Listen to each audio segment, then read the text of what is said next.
Hey everybody, I'm the Aspiring Poet. Welcome to my poetry library. It's good to see you again. Just dropped through my door recently was the latest copy of the Poetry Review, of which I am a subscriber. So this is actually March 2020, which I think was probably a little bit of time ago since this video is going out. Let's start that again, shall we? Hi everybody, I'm the Aspiring Poet. Welcome to my poetry library. So, recently I got hold of a copy of the Poetry Review, the latest edition of the Poetry Review. I think by the time you're watching this it'll have been out for a little while now. I'm a subscriber to it, and with it came the Winners Anthology of the National Poetry Competition. Now, first of all, I have to say, I don't know if I'm allowed to say this, but I'm going to say it anyway, I'm not a huge fan of the Poetry Review. I'm allowed to say that. I'm a huge fan of what the Poetry Society does, I'm a huge fan of what it stands for, but I find the poetry in the Poetry Review difficult. Now, I know that you're supposed to work at your poetry. Poetry shouldn't just come easy. There should be layers to it. You should have to engage with it, read it a number of times, read it out loud.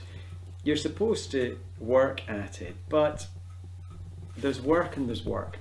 You know, I often think that poetry is like music. For me to say I like poetry is similar to me saying I like music. Of course, people like music, but what they normally mean is they like a particular style or a particular type of music. Even those of us who have an eclectic mix, who have a breadth of music that we like or that we can appreciate, actually there's often some forms of music that we've never even heard before, and when we do hear it, we're going to be like, I don't get that, I don't understand it.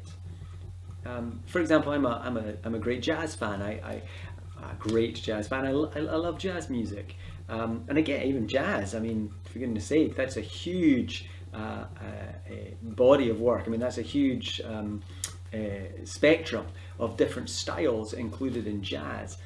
But I can listen to most jazz, and I don't just appreciate it, I enjoy it. I don't just enjoy it, it moves me, it touches me somewhere. Now, truth is that whilst I, to some extent, understand it or to some extent get it, there's levels and depths to jazz music that I don't even begin to understand, that a musician, for example, a proper musician would hear way beyond what I hear, and somebody who's more of a real jazz aficionado would get that I don't get. But the point is, there's layers to it, and just at the very most basic layer, when I hear it, it moves me.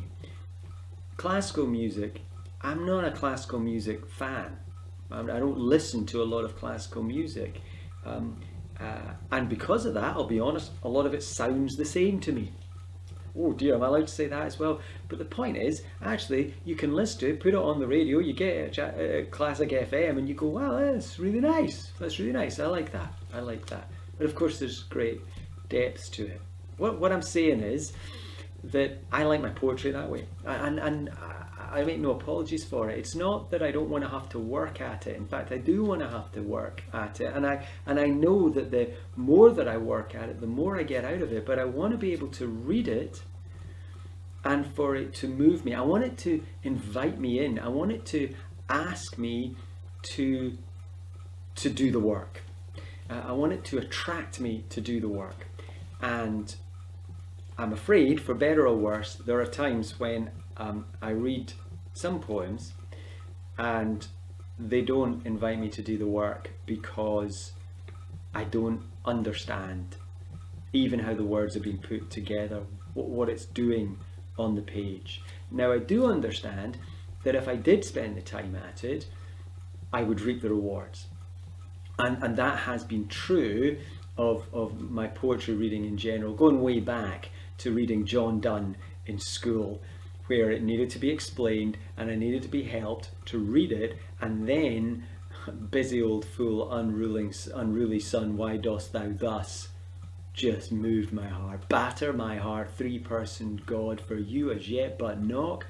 That poem darn near changed my life.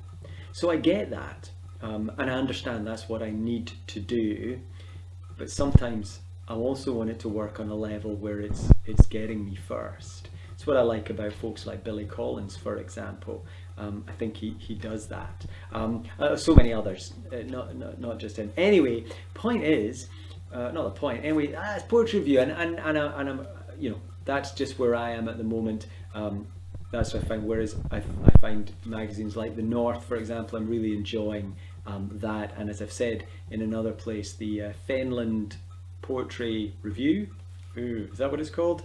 Fenland one. Look it up. I've got a video about that. But with it, this time came the National Poetry Competition Writers Anthology. And I have to say, I opened it up, I thought, oh my goodness, here we go. Partly because just flicking through it, and I'm not going to read these because I think you should get it. I don't think it's fair for me to read it. But flicking through it, there are a number of poems. You're not going to see this, I don't suppose. But this is the winner's poem.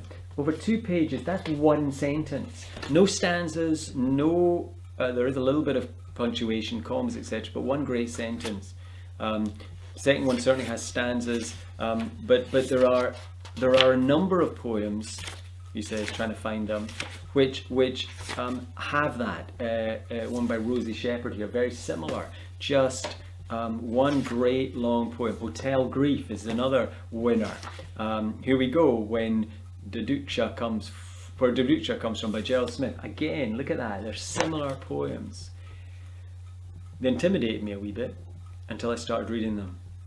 And wow. Can I read the beginning of the winning poem? I'm not going to read it all because it's by Susanna Hart, and I don't think I'm not sure I can. Copyright-wise, I have no idea. But anyway, I'm not going to. But just the winning poem is called "Reading the Safeguarding and Child Protection Policy." Goes like this. Reading the Safeguarding and Child Protection Policy has left me feeling vaguely sick, and I think a walk is probably the answer, is often said to be the answer.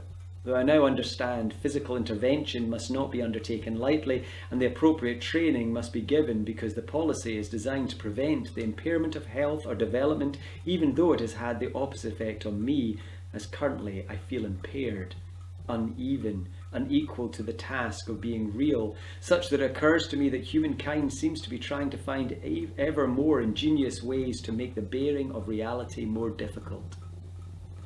And on it goes. And this is a poem which just did that for me, that just made me want to keep reading the next line and the next line and the next line. And it's about more than just safeguarding and child protection policies. This is about modern life, this poem. It's a brilliant poem. I'm going to read it again when I finished here. It invited me in, it caught me, it got me here, and I want to read it and I want to find out more about it and I want to read it again. And there's a number of poems in here like that. There were others that were hard work and I was like, okay, right.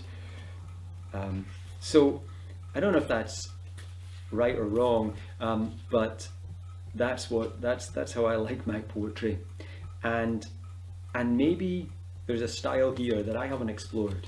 This long one stanza poem that's worth exploring some more, worth trying out. That's maybe enough from me just now, but it's worth getting hold of. The National Poetry Competition Winners Anthology.